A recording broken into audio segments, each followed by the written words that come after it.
Good evening, everyone. Hopefully, you're having a wonderful Friday so far. I've got a good one for you today from the CBC. They are explaining how scary it is to be a politician these days in Canada. Now, I had a totally different video for you, and this just randomly popped up on my feed, so I thought I'd do a video on this instead. So, if you like this video, please like and subscribe, and with no further ado, let's get into it. You deserve around-the-clock harassment until you either end yourself or get out of our country. You're traitors, pigs. You are a big. Oh gosh, I don't think I can have that on YouTube. Or killed because of this kind of anger. The threats are vile and often violent. What concerns me is the growing extremism in the country. Politicians are under increasing attack. So this is where it happened. Yeah, he walked right up and spit on me. I was concerned that he might have had a weapon. This is absolutely unprecedented. Where the rubber hits the road on this, our law enforcement needs to have more tools. Defend our human rights. What's behind the rising vitriol? People are really stressed out and reaching their breaking point. And what does it mean for all Canadians? I think Canadians deserve to know what's going on. There is a very concerted effort to try and erode our democracy. These are scary times on Parliament Hill. Intimidation and threats of violence against the Prime Minister and politicians from all parties have become alarmingly routine. It's a little interesting how they only showed pictures of politicians from the Green Party, the NDP, and the Liberal Party. Doesn't seem like the Conservative Party is too afraid because they're the leaders of the opposition. And if all in all, it's the Liberals that brought this on themselves with what they did to the economy, the amount of scandals they've had, the amount of people they brought into the country for breakneck speed.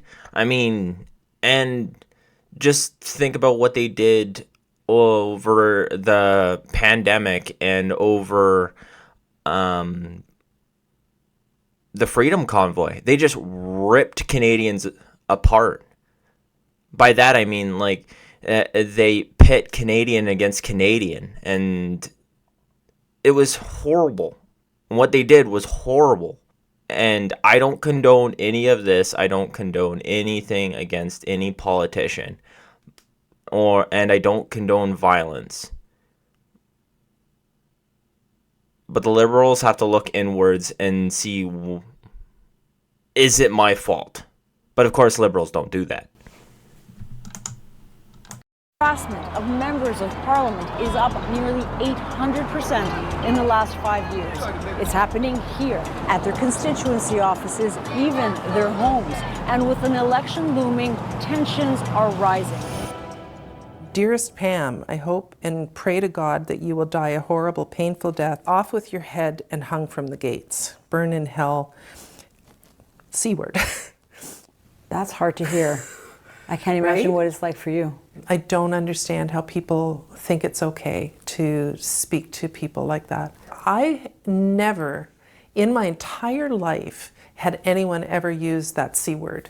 And as a politician, in the last 4 years or so, it's used all the time.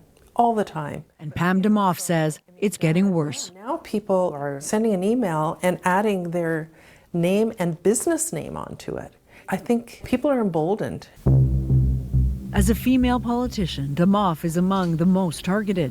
The Liberal MP has received hundreds of hateful calls, emails, and direct messages, some threatening her with rape, and she's had multiple death threats too. We reached out to some of the people behind them. They didn't want to talk to us about it. People have said, you're a politician, you need thick skin, but not for that kind of stuff. And that's why when people approach you in public or on the street and start yelling, it's scary. You get your back up and wonder if someone has a knife or a gun. It's why Demoff doesn't post her itinerary in advance or take walk-ins at her constituency office anymore. How do you feel about the fact that you've had to kind of restrict access to you? I mean, I don't think it's good for democracy. You know, it's separating us from people. We just don't have those same kind of interactions anymore.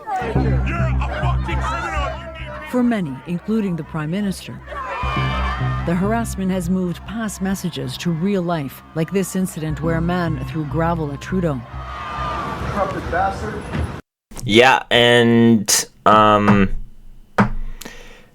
I want to tread lightly with this stuff, but the fact that he had gravel thrown at him it's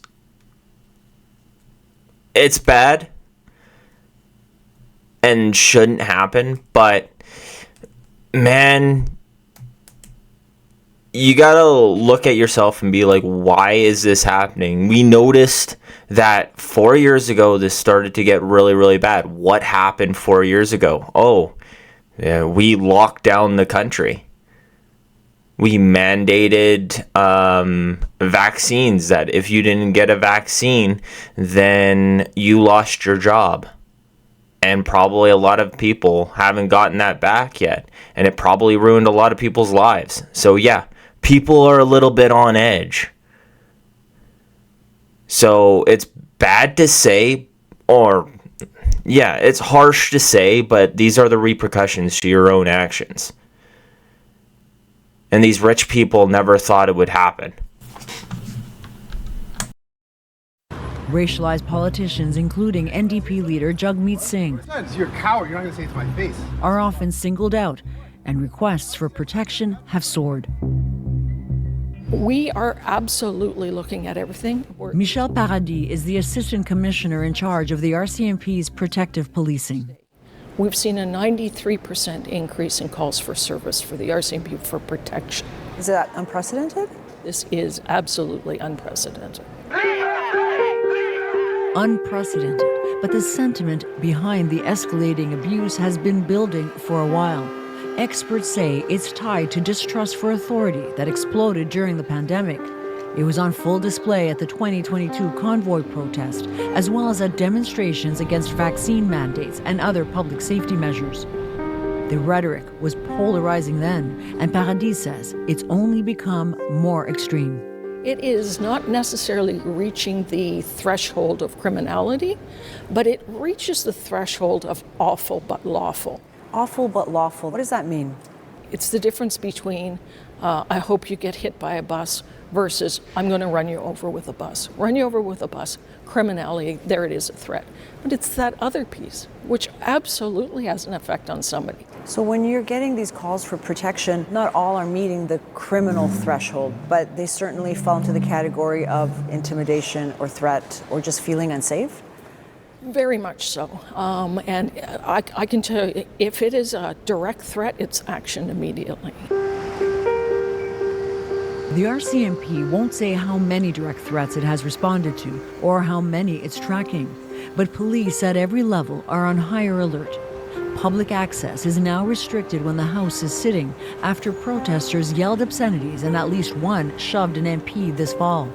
Ottawa's police force has a new protective unit in the works, and behind the scenes, the RCMP is knocking on the doors of people who've made threats.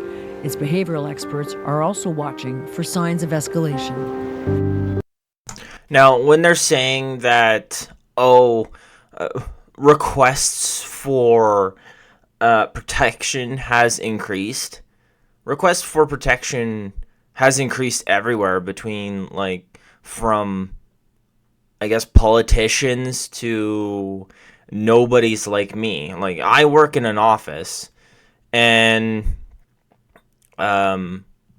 people have requested there that security walk them to their cars, which hasn't been a thing in the past year. And when they complain about people yelling obscenities at them, dude, walk down the street where I'm from. I walked down the street today, and a guy was yelling obscenities at me, and I did nothing. And I'm just a nobody. So the fact that they're complaining about this is sort of ridiculous. It seems like they're starting to feel the pressure that normal Canadians have been feeling forever. It finally, I don't know, it not leaked down to them, but the pressure finally rose where they're getting yelled at as well.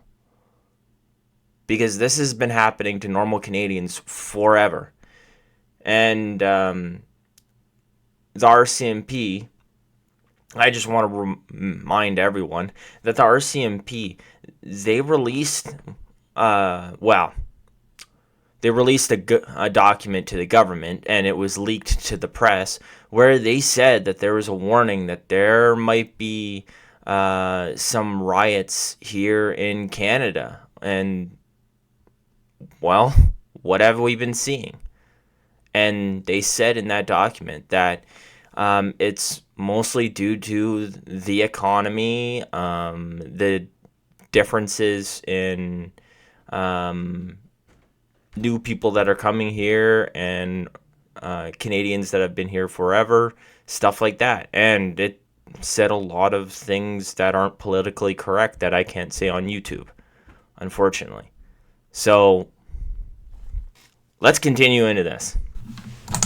It sounds constant. You're constantly assessing an evolving threat. Absolutely. And, everybody will say to me, Michelle, what will help you sleep at night? And I don't think there's ever going to be a time where I'll be able to sleep at night. What we need is to be able to be constantly vigilant and constantly up to date. There's a more combustible atmosphere. Former Public Safety Minister Marco Mendicino says he's always looking over his shoulder, and he has good reason to. How has it affected you directly? What kind of instances have you gone through? Well, I've been exposed to political violence in a number of different forms. I've received death threats online. My family has been protested in our home. And last spring, I was spit on by a protester on Spark Street at the base of this building right here.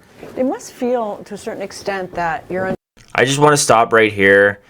Nobody should be spitting on anyone. That is disgusting. I don't care how much you don't like somebody, you just don't do that. Under siege. There's definitely...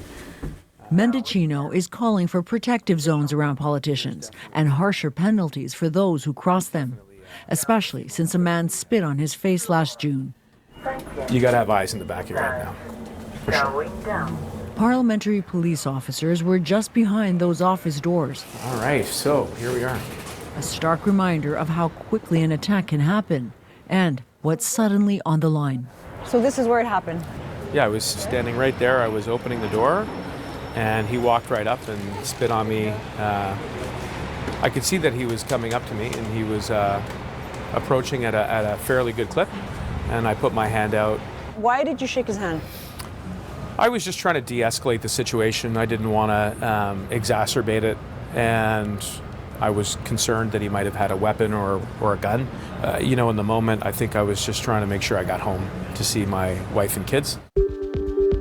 That video, including others of politicians being harassed, was posted on this YouTube channel. We reached out to the people behind this channel and to people who post similar content. They didn't respond to our emails. So we went back to Ottawa to hear from people who support those sites and to find out what they think about the harassment of politicians.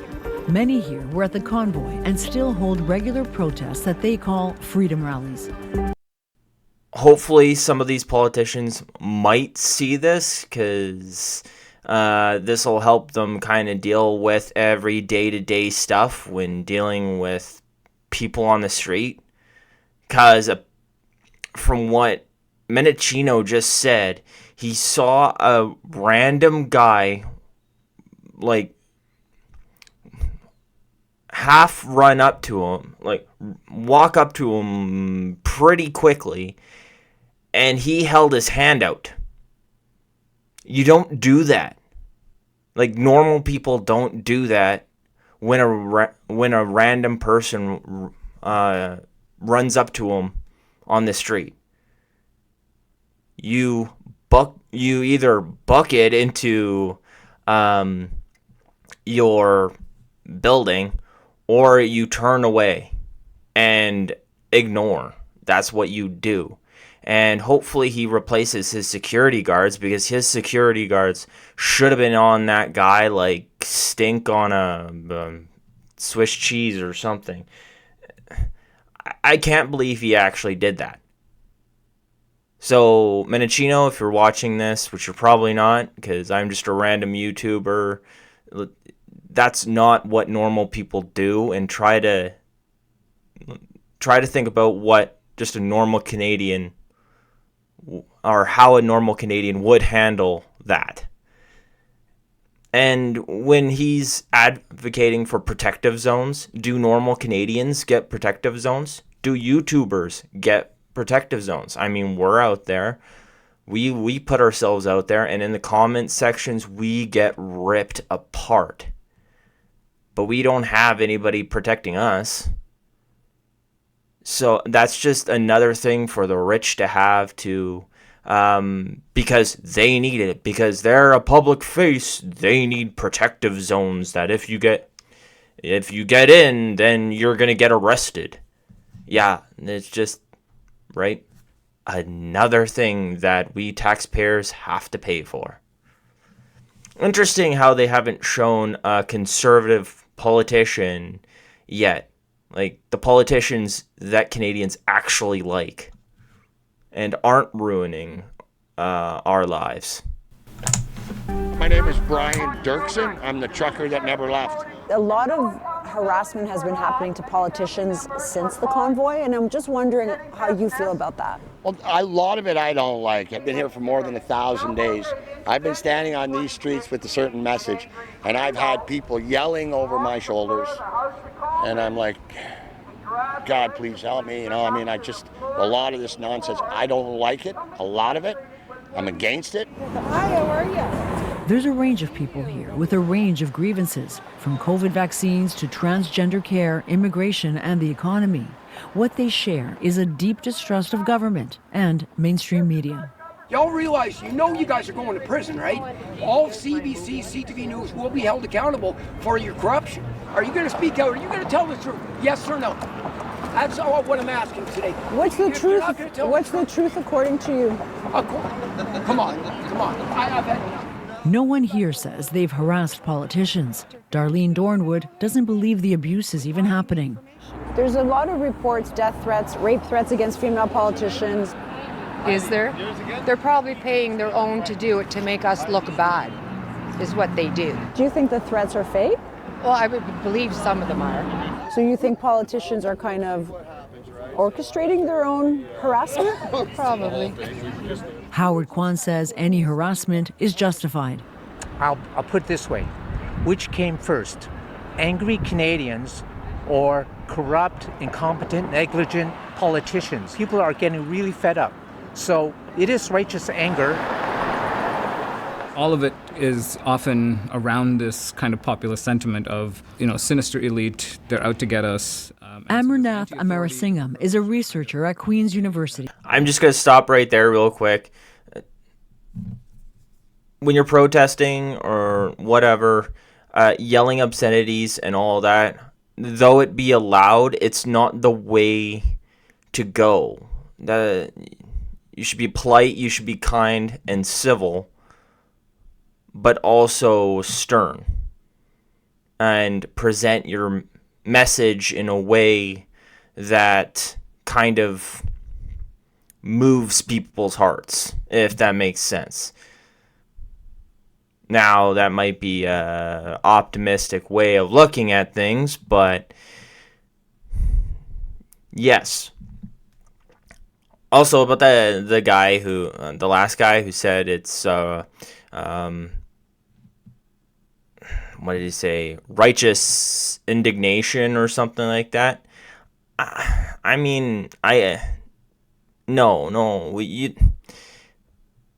It doesn't help. Violence never helps. It just makes things worse. It always makes things worse. Because then after that, they have the high ground of making laws that make it worse for normal Canadians. And makes it worse for people who do just want to protest and not make a huff about anything. That's the issue. That's why you don't do this stuff. If that makes sense. Let's continue on.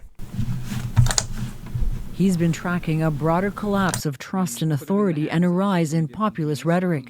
He says it's led to more extremist thinking. Us versus them, elite versus the true people rhetoric that's also ramping up, which tends to be quite easily linked to conspiracy theories. If you believe that, we are the true representatives of Canada, or the true Canadians, or the true Americans, and everyone else is evil and elite, you have kind of, I would say, an inevitable rise in seeing politicians in particular as people who should not just be debated with, but attacked and threatened. What you just said was all part of this crime against humanity. Those voices, he said, may not always draw large crowds, but are increasingly normal.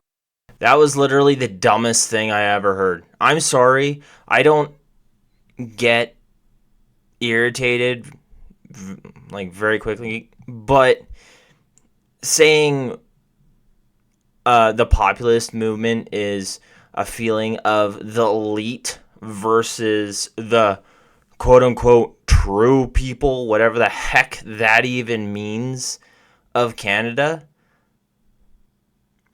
The elite are Canadian, and it's not...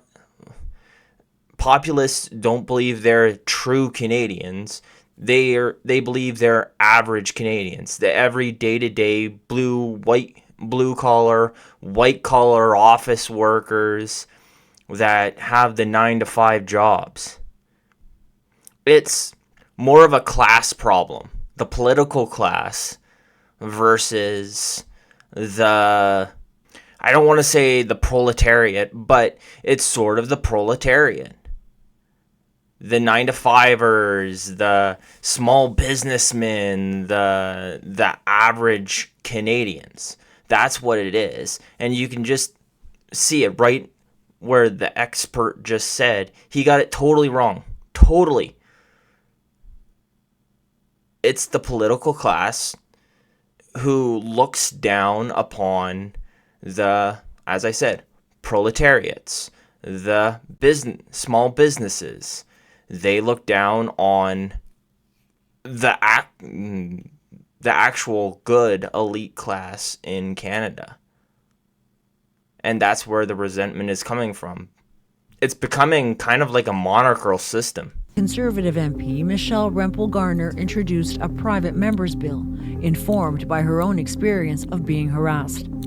How has your work changed because of the escalating abuse people like you are facing online and off? This is tough for me. This is literally probably the, 100th interview I've done over the course of my career where I've been asked that question. So I choose not to answer it at this point, because for me it's more about what we're going to do about it. Her frustration is clear because, she says, politicians aren't the only ones targeted. Well, thank goodness. We got a politician here that will say what they're going to do about it and how they're going to solve this, not just complain. So what the bill does is it essentially creates what we're calling a digital restraining order, so that if somebody is experiencing online abuse, that they can, through law enforcement, request a judge to essentially issue a stop contact order. And that would send a warning signal. It's that people feel that they can act with impunity, and that's what we have to stop. I will never allow folks that are spewing extremism and hate weaken my resolve. In fact, it reminds me why I have to fight harder. Leah Gazan says she's ready to run again, even if it means facing more abuse. As an Indigenous woman, the NDP MP says she's no stranger to harassment, but this is next level. I've had threats of physical violence, emails threatening gun violence. I've had to have RCMP detail. And just by who I am, it makes me a natural target. Constant, like sometimes swearing, screaming, yelling. Just as you're walking into the house? blow horns, all of that. Gazan has also been stalked, bricks thrown through her constituency office windows. But she sees hope in the support people show her. And remarkably, she has empathy for those who keep going after her. I think people feel really disenfranchised, particularly since the pandemic. People really are struggling. Mental health is not great. I think all levels of government have failed to provide proper mental health supports for people. As members of Parliament, we have to be extra cautious, extra mindful that we use our positions in here to improve the material conditions for people, because when people are doing well, when you look after people, you build healthy communities. That means... See, I don't say this a lot about the NDP, and I feel really bad for her that like she's going through that much. But she's on the right track. She knows what we have to do as a government, and she's said the government at all levels and all parties. So she's bringing the NDP, her own party, into this. She's saying that, yeah, the government has to make sure that Canadians have what we need to survive, and we're not doing that right now. At least she has the wherewithal to know what the problem is, has an idea at least of how to fix it, and she's willing to stay in government to try and fix it. Hopefully, she and the Conservatives can debate on what is the best way to go on and fix it, but that's how our system works, and that's the best way for our system to work. Not like the Liberals who are just ask for protection and then shove the rest of us under a rug and pretend that it's not happening until it affects them. So, hopefully, things get better, but she knows a lot of it's mental illness, a lot of it's just depression and all of that. And she knows that normal Canadians are... everyday Canadians are feeling the exact same things as she's feeling right now. And that is incredibly important. Seeing past the hate and still living with it. But Demoff is tired of being afraid. It's why, after nearly a decade in politics, she's not running again. I love this job. I have been so blessed to do this job. I'm at peace with the decision I've made not to run again, and I know that it was the right decision for me. I mean, I could have just said I'm leaving politics for personal reasons to spend more time with my family. But I think Canadians deserve to know what's going on, and I think the vast, vast majority of Canadians don't support this at all. I just want to say that it's interesting how she felt super safe and super good going into politics when Stephen Harper was Prime Minister. Because remember, they said just there that she was in politics for a decade. And who's been in power for almost a decade? Trudeau. So who's made it this bad that the elite of the elite, the politicians in Canada, are now feeling how bad it is for the normal person in Canada? He made it that bad.